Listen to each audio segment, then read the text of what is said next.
What's up YouTube, this is Vanguard Productions, and in today's video I'm going to go over some quick content on, a quick class on scouting and patrolling. This is a class that I've given a couple times in my Marine Corps career. Before we start, I'm going to give you guys some, just get you guys in the right mindset of scouting and patrolling.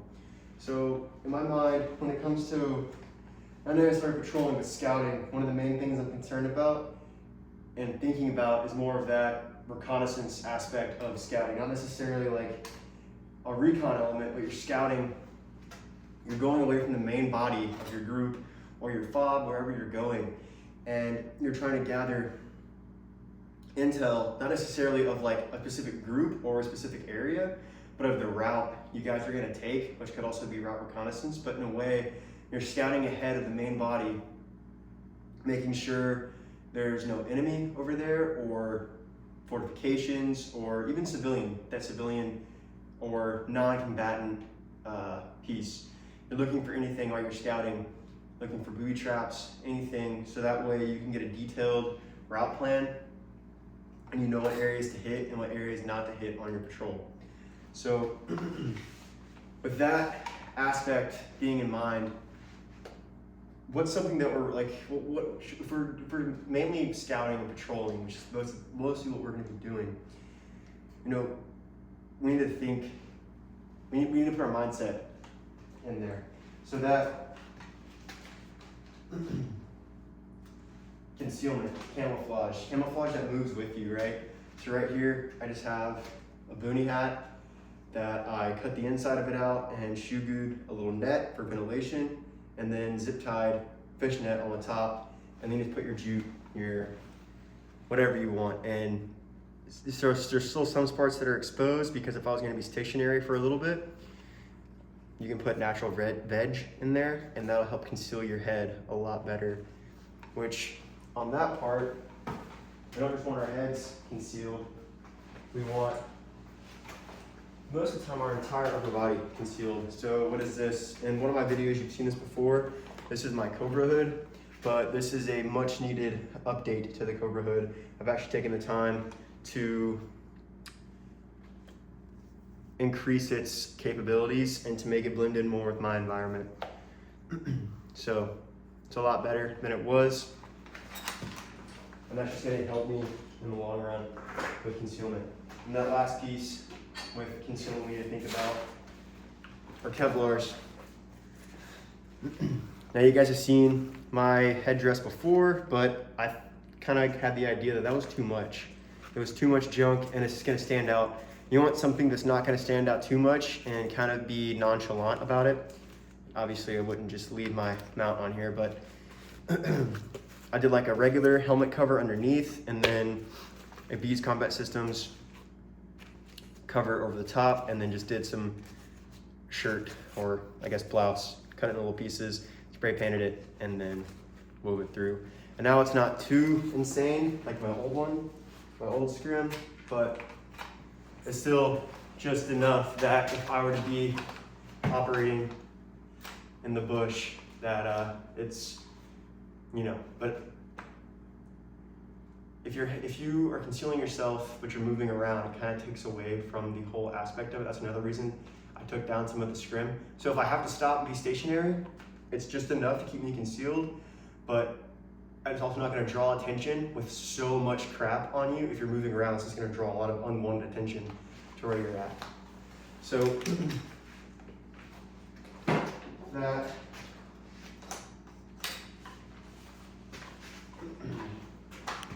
my rifle down. Let's get into today's topic: scouting, patrolling. Got my notepad. So like I said, this is a class that I made, and I'll give it to you guys as if I would have given my guys this class. So like I mentioned, scouting involves essentially a small detachment breaking off from the main body to scout ahead, obviously, scouting ahead. So you can collect relevant information, like I mentioned before, when we're getting to that right mindset of what you're looking for while you're scouting. You can identify threats and opportunities. So an example of scouting would be eluded reconnaissance. Before you establish your ORP whenever you stop, hold the patrol, you do a leader's recon of the area, and make sure it's gonna be a good spot for you and your guys to set up. So, patrolling, the different types of patrolling. You have recon patrols, and you have combat patrols. So with your combat patrols, you're gonna have cars. So contact, ambush, raid, and security. Those are your 4 types of patrols. So with a contact patrol, you are essentially, you know where the enemy is, you're patrolling so you can make contact with that enemy. Ambush patrol, I have an idea of where the enemy's gonna come down a route, so I'm gonna patrol, set into an ambush them. A raid, it's not really a patrol because a raid is you're getting to an area, you're hitting it hardcore as fuck, and then you're breaking out. You're getting breaking contact, essentially a harassing attack. That's a raid. Unless you have a predetermined spot you are trying to gather some sort of high value target or supplies, whatever it may be. And then with your security patrol, that's essentially we're in our fob, we're in our defense, and we're going to send out fire team ever so often, every hour, every 2 hours, to do a box reconnaissance of the area to make sure there's no threats, to make sure if we have any early warning systems that they're still operable and still maintained, checking our claymore positions, making sure they're not messed up, or whatever that may be. I'm not going to dwell so deep into reconnaissance. I'll save that for another video for more deeper dive into a recon patrol. But pretty much just think of it, when you're patrolling, you're getting your MET T, you guys are out there, you are establishing kind of what your mission is. That's when you'll determine what kind of patrol you're gonna go on. Most of us, most of the time, in a civilian aspect, are not gonna be doing contact patrols, we're not gonna be doing raids, and we're not gonna be doing anything crazy. We're gonna mostly be doing security patrols of our property, of our fighting positions, of our safe house or fob, whatever it may be. And scouting. Scouting is also important because you have all your guys at your safe house, something just went down, you send a fire team out before, a day or two before everybody else leaves to make sure there's a clear route. Scouting could also be in your car. You could be driving your car down a certain road and you send somebody out a day ahead to clear any obstructions, clear anything, make sure there's no threats or enemies in the area, and that's your scouting element. So then that brings me into this next piece, talking about, so we have the kind of patrols we're gonna be doing as civilians. We've kind of established what we're gonna try to do and what we're not gonna try to do. We're not gonna put ourselves into a situation where we could die, because then once we're dead, who's gonna fight? Who's gonna continue the fight, So we got that security patrol, and we have our ambush patrol. Ambush patrol, why do we wanna do that? Well, after that first 6 months of, surveillance and watching, we're finally ready to fight back. We're finally ready to take back what's ours, because we live here. We're taking back what's ours. So the ambush patrol, right? Essentially, we're patrolling out to a known location, but we've conducted our surveillance. Maybe we sent out a scouting element or a recon team out and about. Maybe we are that recon team. Maybe we are that scouting element. Maybe our team is only 5 or 6 guys, and we do that. We come back, and now we know, okay, we've used our drones, we've used all of our assets, we've used just random non-combatants, we've asked them questions, we figured out where these guys are gonna be and when they're gonna be there. So we determined that they're gonna come down this supply road, their supply road, which you've determined is their supply road. They're gonna come down they come down here once a week on Saturdays at 7 in the morning, right? They come down the supply road in their Vicks. They have 4 light-skinned vehicles, and they come down the supply road every Saturday at 7 a.m., right? And without a doubt, they go down, they get their supplies. Well, we know exactly where they're gonna be at 7:10 a.m. We know at 7:10 a.m. they cross this bend in the road. We've seen that on surveillance, we've seen that on our drones. So now the night before, we're gonna patrol out to this area, right? We're gonna set in, ensure we're set in by, I would say, 2:30 in the morning, maybe a little bit earlier. We have plenty of time to envelop and just develop our position. If we have to dig in a little bit, we can dig in skirmishers and we can conceal those positions exponentially well. Because this isn't a hasty, this is a planned ambush. We want to hit hard, and we want to get the fuck out of there as quick as we possibly can. Excuse my language. So we get there at 2:30 in the morning. First thing we do, we set in security, right? We identify our avenues of approach. So we've identified where they could flank us if they also have reconnaissance on us and know our plans. So after we've established those avenues of approach and we have guns on those avenues of approach, our flanks, we get our fields of fire, right? So we get our sectors. So we have each guy, so we have a 4-man team, right? You have 1, 2, 3, and 4, kind of creating a fan. There's different kinds of ambushes you can do. You can do an L ambush, which essentially is you got guys shooting this way, and you got guys shooting this way. Or you can do a linear ambush, which everybody's just shooting this way. We got a 4-man team, we're doing a linear ambush. So we're all in line, we're about 15 meters dispersion. Quick tip, to ensure we all stay awake, we have paracord wrapped around our finger, our non-firing hand, going down the line. So ever so often you can tug on it, make sure your boys are awake. They'll tug back, they're awake. Anyway, back to the point. It's 2:30 a.m. We have 2 guys maintaining security while 2 guys are developing their positions. Every hour, we rotate. And then about 2 hours before we know they're gonna be there, about 5 in the morning, we're gonna stop every bit of movement possible, and we're going to lay there and be as quiet as a church mouse. And we're gonna sit there and we're gonna wait. We're gonna tug on that line, make sure everybody's awake, get a tug back. About 5 minutes more of patrol, we're all gonna get dead silent. We're gonna hear these trucks coming, right? Remember, these are light-skinned vehicles, so think more of like, it's a tactical vehicle, but it's not gonna be armored. It's not gonna be up armored, it's a light-skinned vehicle because they wanna carry a bunch of supplies. So think like a supply truck, like a 7-ton that doesn't have the cover on the back of it, right? They're gonna carry a bunch of boxes and shit. They don't have a lot of people with them because they're not expecting contact. So what else have we put on this road? Well, I can't really say a lot of things on YouTube, but what I can say is we can lay some traps out there and cover them up. Get some like pieces of 2x4, put some really thick nails through the end zone and try to bury them along the road. So once they hit a certain spot, their tires pop, right? And they won't be able to drive away as quickly. There's also other things we can do that I can't discuss in this video, but I'm sure if you read knowledge, like read books about it, you can figure out what else I'm alluding to. So then once whatever happens, we start engaging. They get out of their trucks, are trying to fix their situation, we engage. We all fire 5 to 10 rounds, then we break contact. Well, we're not going to assault through. In a military mindset, you're going to have a lot more than 4 guys, and you're going to assault through, right? You're going to push through, you're going to push into the kill box, you're going to leave some guys behind, and you're going to push into the kill box, and you're going to sweep the kill box, either left to right, right to left, depending on the situation dictates, right? So we're going to sweep that kill box, check for any combatants that still have their firearms, and then what are we going to do? And then we're going to rally, and we're going to leave, right? In a civilian context, a guerrilla fighter, after we fire those 5 to 10 rounds, we're going to give our brevity code to evacuate. What did that brevity code may be? Neptune, Neptune, Neptune, Apollo, Apollo, Apollo, and we're breaking contact as fast as we can. Hopefully we've messed them up enough to where they won't be able to just shoot back at us. Hopefully they'll take some time to try to fix the situation, and by that time we're already gone.